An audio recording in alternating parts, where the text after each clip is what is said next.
when I tell you guys I've been through an emotional roller coaster.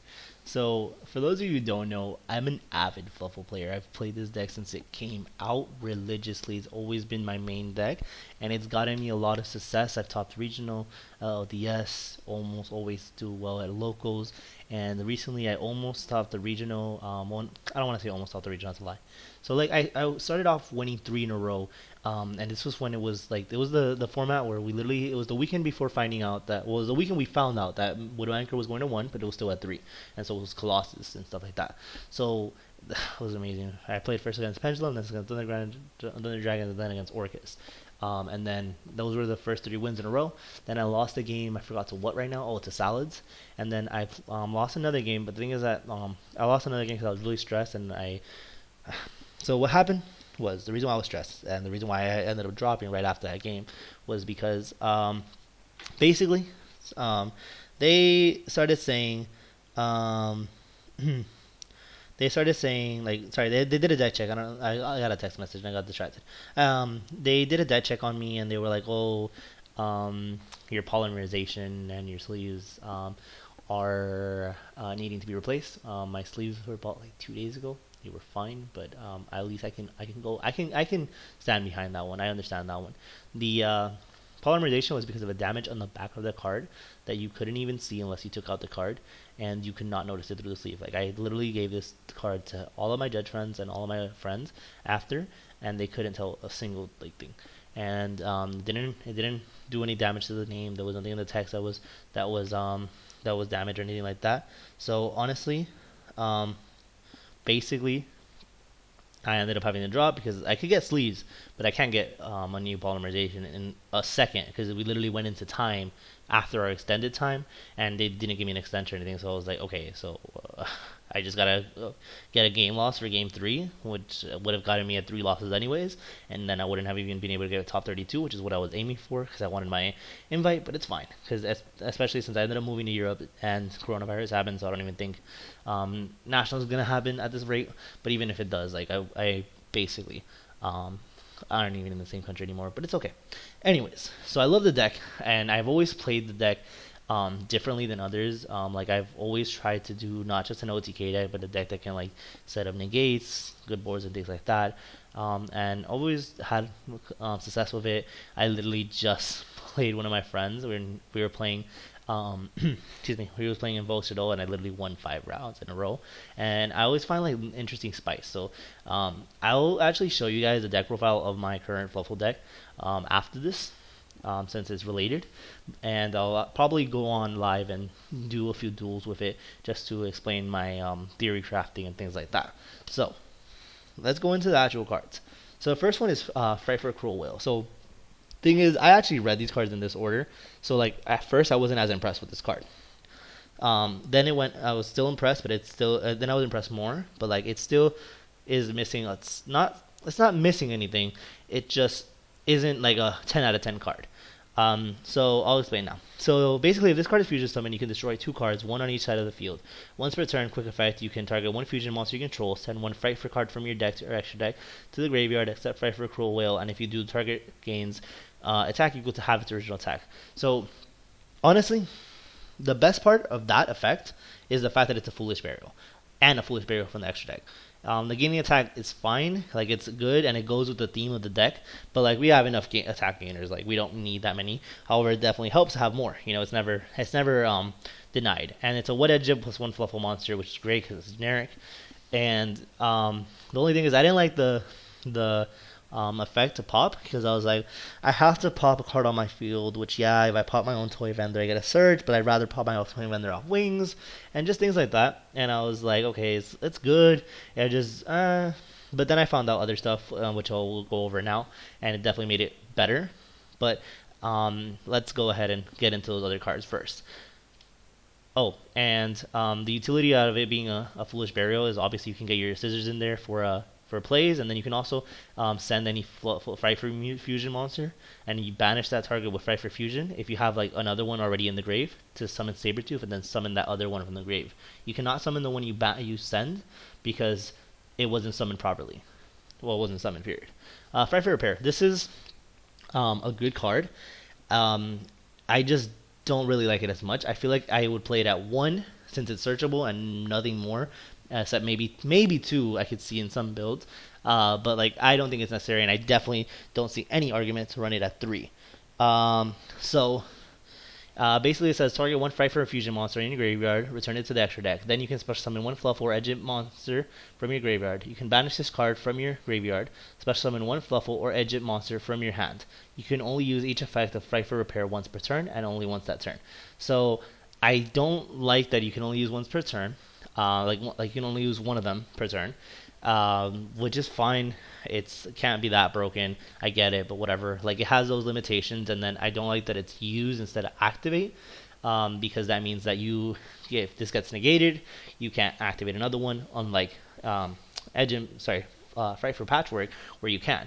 The card is still good. Can cause extenders, and just gonna go ahead and say that Dolphin is a level 4 water monster, and you can probably summon Penguin off of it, then summon Dolphin, and you can even do Bahamut Shark plays, or you can do Link climbing and things like that. So it's definitely a good card.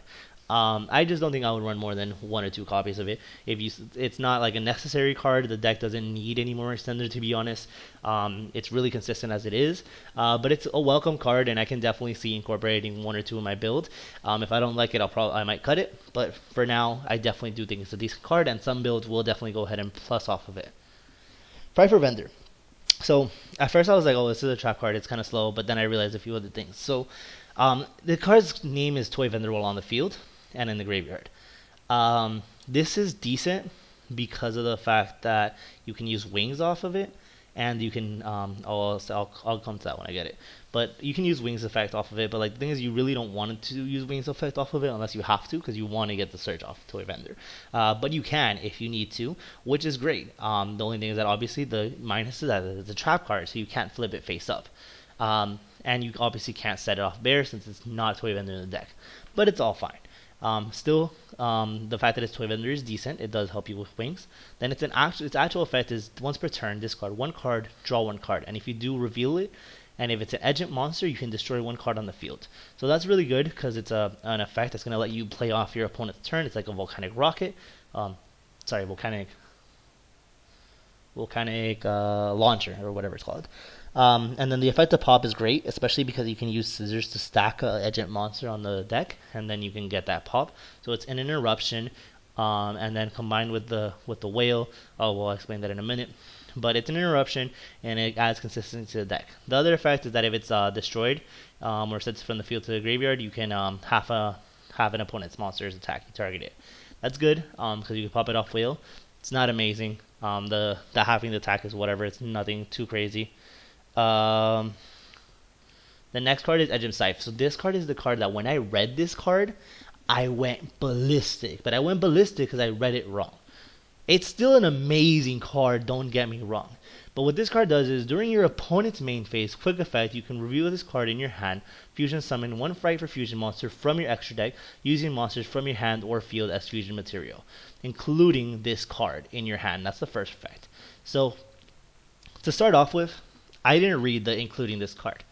So since I didn't read that, I was like, hold on. I can Tiger on my opponent's turn with this without using Super Poly? That's ballistically broken. Like, that's insane. However, you have to use it as a material, so you can't Tiger. But it's fine. It's still a great card. But like the fact that I didn't read that made me overlook even the fact that since it's only during your opponent's main phase, you can't get OTKs off of it, blah, blah, blah. But still an amazing card. It allows you to play on your opponent's turn. It allows you to use its effect to dodge targeting, because if they target a fusion card you have, you can fusion with it and then summon Sabretooth and summon that fusion monster right back. So it allows you to dodge targeting, allows you to play on your opponent's turn, because we have cards like Edge of Chain and Fright for Penguin that are going to get effects when they are sent to the graveyard by its fusion material with this card. So it allows us to advance our plays, which also Toy Vendor, the Fright for Vendor does. So it's cards that are going to allow us to have more interaction on our opponent's turn, which we didn't have before from our actual deck. We only had it from making Appaloosa, making Abyss Dweller, making Lambda, and having Gamma, things like that. But it does allow us to play on our opponent's turn. It allows us to dodge targeting, and Its second effect is that if a Frightful Fusion monster you control would be destroyed by battle or card effect, you can banish this card from your graveyard instead. You can only use each effect of Edge Scythe once per turn, which is good because you can use both of the effects in a turn, but you can only use each of one of those once, which is fine. It allows you to combo off on your opponent's turn, gain even more advantage, and if you have Cross Sheep, for example, it allows you to use Cross Sheep. Like, it's a lot of pluses off of this card, which is why it's an amazing card.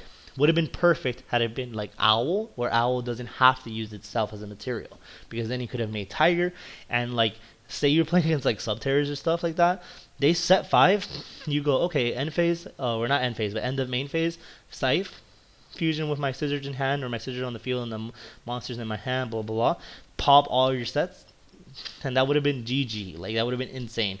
So yeah, honestly, wish it would have been like that, but it's fine. It's still a really good card, and I think I'm glad it wasn't, because I feel like it being like that would have been what we needed to push it to like tier 0 status, and that would have been like, oh god, I wouldn't want that. Like, after reading these cards, I was happy, because I was like, wow, we got some really good support after all, because we usually get trash support. But like, I was happy, but I was like, damn, what if we get like, what if we get hit on that ban list? I'm scared. I've always thought, yo, the fact that Fluffal is my favorite deck and my main deck, and I made it good, is keeping me safe from the ban list. But with this, I'm a little nervous. I don't think it's gonna happen, but we'll see. We will see. Dolphin. Oh my god. Thank you, Lord. This card right here. This is the best card out of all of the cards there. So, first of all, let's start off with the fact that it's a level 4 water. Penguin's a level 4 water. This gives us access to Bahamut Shark, which means it gives us access to Toad. That being said, if you find space in your deck for Toad, oh my god. I am already super tight in my extra deck right now. However, there are a few cards that I'm thinking that I could take out, especially now with all these like more interruptions. Like, I wouldn't need maybe like Appaloosa. Like, I maybe could take out the Gammas, but I don't know what I'll do. I don't know what I'll do. I'm gonna figure it out. Like, once these cards come out on DB, I'm gonna be like theory crafting and deck building and testing and going crazy. But it's just the statuses of this card, like just the attributes of this card, make it already a really good card. But let's start off with this effect. Oh my god. You can target one toy vendor in your graveyard, set it onto your field, and if you do, send one Edgem Sabers or one Fluffal monster from your deck to the graveyard. Guys, I was recently playing a game where I got disconnected, and I got so hot when I got disconnected that I almost threw my computer. Let me tell you why I got that hot. Because I was playing against a deck that I didn't like, because I lost to it recently. It was like a rocket deck, right? And because he did a dirty play where he like did not a dirty play. I mean, I don't like the play that he did, but like, neither that nor there. I'm not one of those people that like, oh, you're a meta sheep. I don't care about playing meta at all. I play meta at all as well. But anyways, he did the Scythe, like he set Scythe with the artifact monster, and then he did the Abomination card, and then he popped the Scythe and summoned the Scythe on my turn. And I was just like, wow. And I still survived that turn, and I left with 200 life points, and he had a Borlo Savage and an Ash. He ashed my Patchwork, and he Borlo Savage, not even my activation of Vendor, but like the effects, I don't know. And I go normal summon Penguin, special summon Dog, search Wings. Then I make number 60 Dugaro, or whatever it is his name is.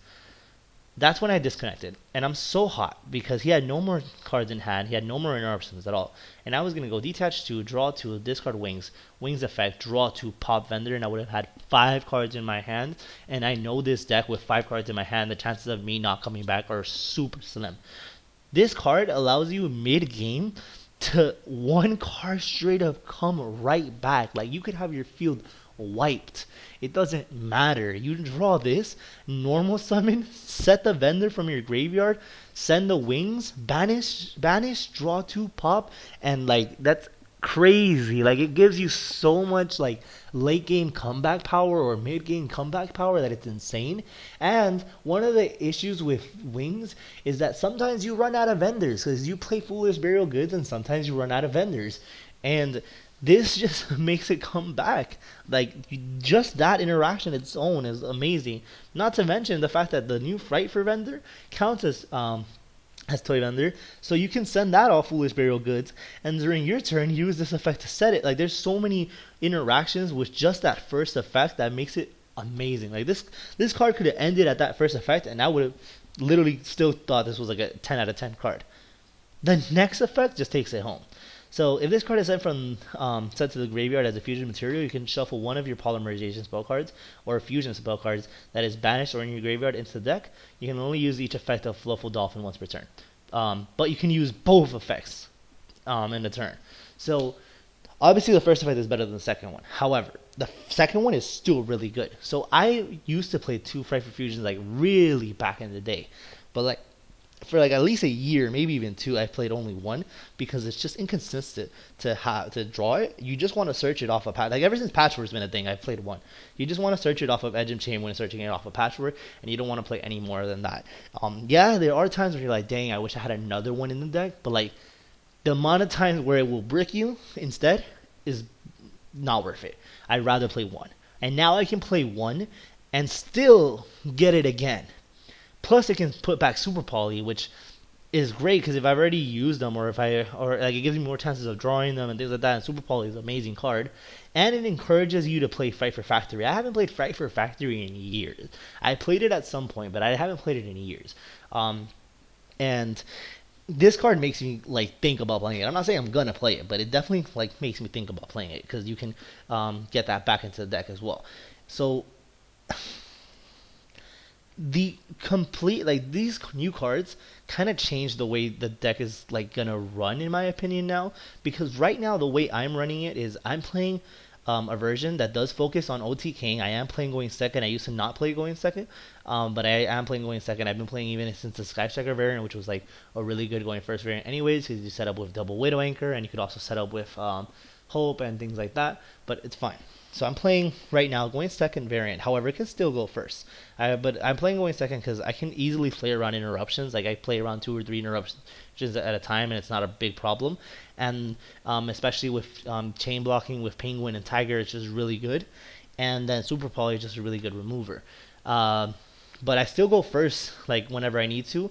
And one of the spices that I've done that I don't know if other people have done, but I've done is I side deck 3 Christias, which is amazing because one, since you play a going second deck, they're gonna, even if you don't choose to go first, they're usually gonna make you go first. So you predict the going first and you end on Christian and they're done, or you surprise them by going first and then they side deck incorrectly and then you summon Christia and they're done. Which Christia can be summoned off of its own effect and off of Vendor. So this deck can go first. It can like I played against my friend and he got mad because I Christianed him, and then he lost that match 2-0, and then we played another match and he was like, oh, I dare you to go first this time, and since I was starting the match I didn't have Christian in my deck. I still ended on Appaloosa Abyss Dweller, and that was pretty much game from there because he was playing Shadow Invoked. So there's still like good plays that you can do with this deck going first that will set up like negations or interruptions or like floodgates, but they usually waste a lot of resources and are okay at best, and you can't always access them, which is the problem. Now the deck has way more going first potential. Like it still had it already, but now it has way more, and it has a lot more mid game potential, which I already did. This deck can come back from seriously tough situations, but now it can really come back from like a top deck. Like this Dolphin literally makes you one card top deck to come back and easily hit game. I can definitely see this card going into a mainstream deck and becoming meta. Maybe tier 1, tier 1.5. I don't see it being tier 0 either, but like it could, I guess, but I don't think so. Especially with D barrier being commonly played and things like that. But it's that now even D barrier, like you can play around it because you can just fusion on your opponent's turn. Like there's so many good things from this deck, and I am like so ready to start theory crafting and deck building and trying out new things because I just don't know what I'm gonna do. And the extra deck space is so tight in my current build, but I'm gonna figure out something, and I'm gonna make like 3 or 4 decks and try them all out and have a lot of fun. But yeah, guys, definitely watch out for Fluffals when these cards come out. Watch out for them already, because trust me, they're already good. I'm already causing havoc, and I've been causing havoc since Fluffals came out. But with these cards, people are going to jump on the bandwagon for real. And people are going to definitely be playing this, so watch out for this deck. Trust me, guys, it's a really good deck. And I would be really excited to play a Fluffal format if it was tier 0, which I highly doubt it'll ever be. But I would be very excited to play that format just because I've been playing this deck for so much, and I know by the back of my hand, I just feel like I'd be at a higher advantage. But I'm sure there are better players that would still somehow be better than me, but still, like, and then there's also other Fluffal players that I'm assuming have played the deck for just as long and are just as good or even better. But still, like, I don't know, the thought of a Fluffal being meta is really exciting to me, although scary and terrifying because I don't want it to get hit. But anyways, guys, these cards are amazing, and 10 out of 10 for the set. Quick overview. Whale is going to be an 8 out of 10. Or well, actually 7 out of 10. 8 out of 10. In between. Whale because of the other cards, obviously. This one's actually a 7 out of 10. Fight for Repair. Good extender, but you don't need that many extenders, so it's not amazing either. But it's pretty decent. It definitely, and then in the mid game, like for the second turn, it's still pretty good. I think I'll probably one or two of these starting out. I definitely don't see any argument for 3, and I think I'm probably just going to run 1. Really good card, Fight for Vendor. Gives us more interruption, gives us more consistency, gives us more plays on our opponent's turn. I'm going to give this card a solid 8 to 9 out of 10.